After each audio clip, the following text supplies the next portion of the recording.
కొంతమంది మన చుట్టుపక్కల ఉండేటువంటి వాళ్ళే నమ్మకం కోసం బాగా నటిస్తారు. తీరా విషయం ఎలా ఉంటుంది అని అంటే బ్లైండ్ బిలీఫ్ తోటి వెళ్ళిపోయిన తర్వాత వాడు అసలు రూపం ఎప్పుడైతే బయటపడుతుందో ఆడప్పుడు బరి తెగించేస్తాడు. మనం లేకపోతే వీడంతా అనే దాని కిందకి వెళ్ళిపోతాడు.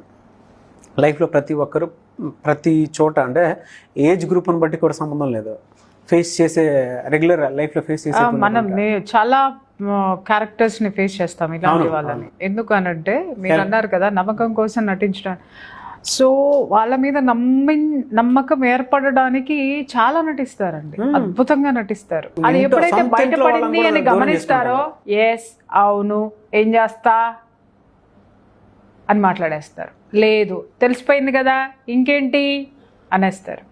వీళ్ళు ఎంత డేంజర్ క్యారెక్టర్స్ అంటే ఒక పాము నన్న పక్కన పడుకోబెట్టుకొని నిద్రపోవచ్చు. అవును, ఓకే.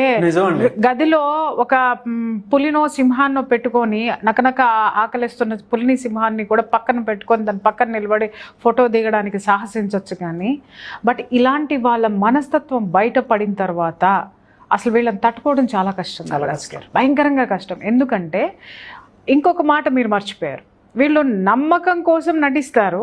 అదే వీళ్ళు నమ్మక ద్రోహులు అని తెలిసిన తర్వాత వీళ్ళు నటిస్తున్నారు అని తెలిసిన తర్వాత వాళ్ళు బరి తెగించేస్తారు అని చెప్పేసి అని.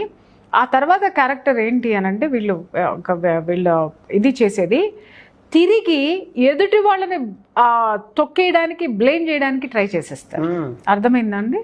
అంటే ఏంటి, వాడిని వాడు సేవ్ చేసుకోవడానికి మనల్ని బ్లేమ్ చేసేస్తారు. అంటే ఎంత డేంజరస్ చూడండి.